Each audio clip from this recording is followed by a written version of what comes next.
Welcome dear students in AC starter. आज मैं आपको वर्कशीट नंबर 16 मैथ सब्जेक्ट की क्लास 8 की 19 नवंबर 2020 की वर्कशीट करवाने जा रहा हूँ। आज की जो वर्कशीट है जो आपका चैप्टर नंबर 6 है स्क्वायर नंबर्स, उससे रिलेटेड रहेगी। आज हम स्क्वायर्स के बारे में कुछ और भी चीज़ सीखेंगे और रूट्स के बारे में भी सीखेंगे। तो पढ़ लेते हैं क्या लिखा है। ये कह रहा है dear students in this worksheet we will discuss about properties of square numbers. हम कुछ प्रॉपर्टीज़ के बारे में सीखेंगे। तो सबसे पहले ये जो मैं टेबल दे रखी है इसको स्टडी करते हैं। क्या कह रहा है, देखो ये 0 एक नंबर है, ये सारे नंबर दे रखे हैं। फिर इन्होंने मैथमेटिकल फॉर्म में लिखा है, इसको स्क्वायर में लिखा है। ठीक है, 0 के ऊपर स्क्वायर लगा, यानी कि 0 की 0 में मल्टीप्लाई करेंगे 0 आएगा। 1 का स्क्वायर करेंगे तो 1 की 1 में मल्टीप्लाई करेंगे तो 1 आएगा। 2 का स्क्वायर करेंगे तो 2 की 2 में मल्टीप्लाई करेंगे तो 4 आएगा। ठीक है, तो ये कह रहा है जैसे हमने 9 तक मल्टीप्लाई कर दी तो आपने क्या कुछ नोटिस करा, आपने देखा कि ये इवन नंबर है, ये इवन नंबर है, ये इवन नंबर है, ये इवन नंबर है, तो इनका स्क्वायर भी इवन आया है। तो हमें एक ये चीज़ पता लगी कि अगर हम इवन का स्क्वायर करते तो इवन ही आएगा और हम ओड का स्क्वायर करते हैं तो हमें ओड ही मिलेगा। ठीक है, समझ में आ गई सबको। ठीक है, ये देखिए ओड का जो स्क्वायर है 5 का तो 25 आया, ओड का 7 करा तो 49। और भी इन्होंने एग्जाम्पल दिए हैं यहाँ पर। देखो 0 का करा 0, ये ओड है तो ओड का कर रहे तो ओड ही आ रहा है, इवन का कर रहे तो इवन आ रहा है। तो हमने जब ये दोनों टेबल करी तो हमने क्या ऑब्जर्व करा, हमने ऑब्जर्व करा कि स्क्वायर ऑफ इवन नंबर और इवन, कि अगर किसी इवन नंबर का स्क्वायर करते हैं तो जो स्क्वायर करेंगे वो भी इवन ही आएगा। ठीक है, और स्क्वायर ऑफ ओड नंबर, अगर हम किसी ओड का स्क्वायर करते हैं तो जो नंबर आएगा वो भी ओड आएगा। तो ये चीज़ आपको समझ में आ गई अच्छे से। अब वो कह रहा है कि फिल इन द ब्लैंक्स, आपको बताना है कि 31 का स्क्वायर क्या होगा, 57 का स्क्वायर क्या होगा, 64 का स्क्वायर क्या होगा।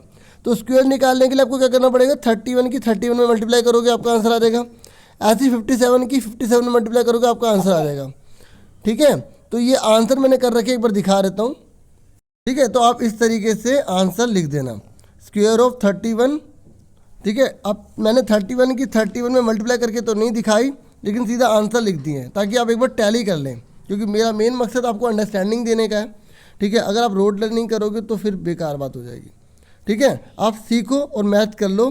ठीक है, ताकि आप टैली कर सकें और एक तरीके से क्लियर कर सकें कि आपने कितना अच्छा सा सीखा है। ये इसलिए आपके लिए पेज लगाता हूँ स्पेशली। ठीक है, अब हम आगे पढ़ते हैं कि आगे में वर्कशीट में क्या बोला गया है। ये कह रहा है अब आगे देखो, इस टेबल को देखो, ऑब्जर्व करो कि तुम क्या पाते हो। देखो इनकी यूनिट डिजिट में 0 है और जब हम इसका स्क्वायर कर रहे हैं तो तब भी जो है 0 आ रहा है। आपने एक चीज़ नोटिस करी कि जब हम 10 का स्क्वायर कर रहे हैं तो डबल 0 हो गई, ऐसे यहाँ पे 1 0 थी तो डबल 0 हो गई, और जब 2 0 थे तो 4 0 हो गई, और ऐसे 3 है तो 6 हो गई। तो इसका मतलब ये हुआ कि जब भी हम स्क्वायर करते हैं तो जो 0 होती है ना, अगर किसी डिजिट के साथ 0 है तो वो स्क्वायर करने पर डबल हो जाएगी। इसका मतलब ये हुआ कि हमारी मल्टीप्लाई बहुत इजी हो जाएगी। जैसे अगर हमें 70 की मल्टीप्लाई 70 में करनी है, 70 की मल्टीप्लाई 70 में करनी है, तो अब 7 7 से 49 लिखो और 2 0 लगा दो। ठीक है, तो ये मल्टीप्लाई को ईजी कर दिया इसने।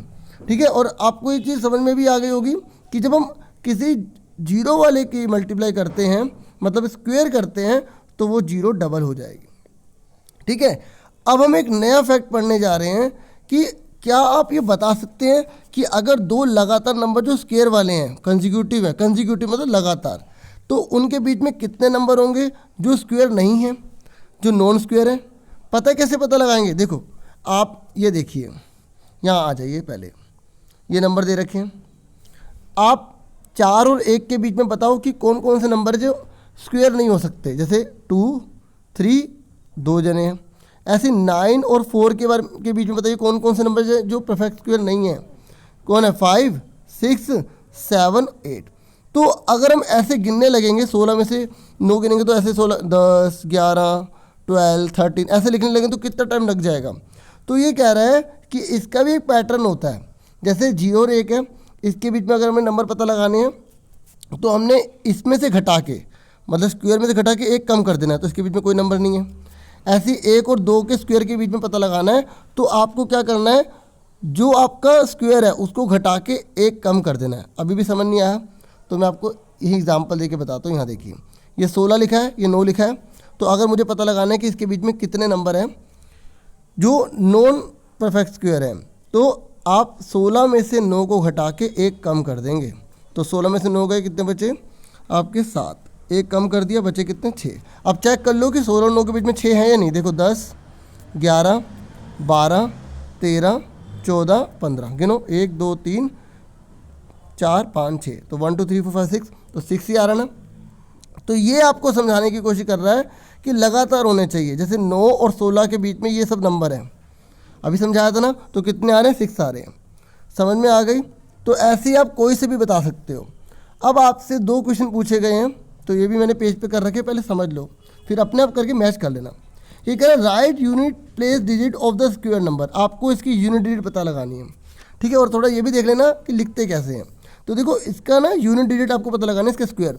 तो आपको 79 की 79 में मल्टीप्लाई करने की जरूरत नहीं है, आप केवल यूनिट डिजिट की मल्टीप्लाई करो। 9 की 9 में मल्टीप्लाई करो, कितना आ गया 81, तो यूनिट डिजिट कितनी आ गई 1 आ गई, या 1 आंसर आ जाएगा। ऐसी 47 की जब 47 में मल्टीप्लाई करोगे तो 7 की 7 में मल्टीप्लाई करा, कितना आ गया 49 आ गया, तो 9 आंसर आ गया। ठीक है, अब देखो लिखना कैसे एक बार वो देख लो। तो आप देखिए इस तरीके से आपको लिखना है। और ये 1 कैसे आया, यहाँ हमने यूनिट डिजिट की यूनिट डिजिट में मल्टीप्लाई करके दिखा दी 81, तो 1 पे हमने सर्कल लगा दिया। इस तरीके से हमने चारों पार्ट इसके जो हैं ये कर दिए।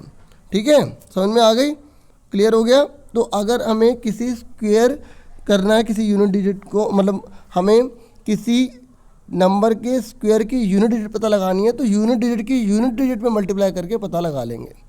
समझ में आ गई आपको। ठीक है, अब हम करते हैं, उसके बाद हमसे सेकंड क्वेश्चन क्या पूछा गया है। ठीक है, पहले आपको क्वेश्चन में ले जाता हूँ। देखो सेकंड क्वेश्चन में पूछा गया कि आपको बताना है कि इनके बीच में कितने नंबर हैं जो नॉन स्क्वायर हैं लेकिन नेचुरल है। तो मैंने आपको क्या बताया था, जो भी 2 नंबर दिए होंगे उसमें आपको घटा देना है आपस में और एक कम कर देना है। तो 9 - 1 कितना आ गया 8 आ गया। ऐसे इसमें से आप घटाएंगे तो 11 - 1 और कम कर देंगे 10 आ जाएगा। अब लिखने का तरीका आप एक बार देख लो।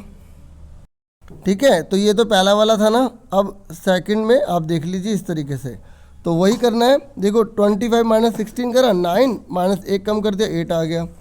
ठीक है, ऐसे ही हमने इसको भी रिप्रेजेंट कर दिया। समझ में आ गई। स्क्रीनशॉट लेना है तो आप स्क्रीनशॉट ले सकते हैं। ठीक है, आप स्क्रीनशॉट ले लीजिए, 1 मिनट। ठीक है, तो ये हो गया, क्लियर हो गया आप सबको यहाँ तक। और अगर अभी तक आपने लाइक नहीं किया तो आप लाइक कर देना। ठीक है, और अगर आप चैनल पर न्यू हो तो प्लीज़ सब्सक्राइब करें। तो आज के लिए इतना ही बहुत था, छोटी सी वीडियो थी, ज़्यादा बड़ी तो नहीं थी। कोई डाउट होता है तो कमेंट बॉक्स में ज़रूर बताएं, और अगर आप किसी प्रकार की कोई कमी देखते तो भी बताएं। ठीक है, तो आगे बढ़ते हैं। आज के लिए इतना बहुत है, और आपसे मिलेंगे नेक्स्ट वीडियो में। वीडियो को लाइक करें, शेयर करें, सब्सक्राइब करें, और अपना पूरा ध्यान रखना। कोरोना की जो डिसीज़ है वो अभी ख़त्म नहीं हुई है, और आपको पूरा ध्यान रखना है, लोगों को जागरूक करना है, टोकना है जो मास्क नहीं लगाते। ठीक है, क्योंकि आप इस देश का भविष्य हो। अपना पूरा ध्यान रखना। Thank you for watching and listening carefully. Take care dear students.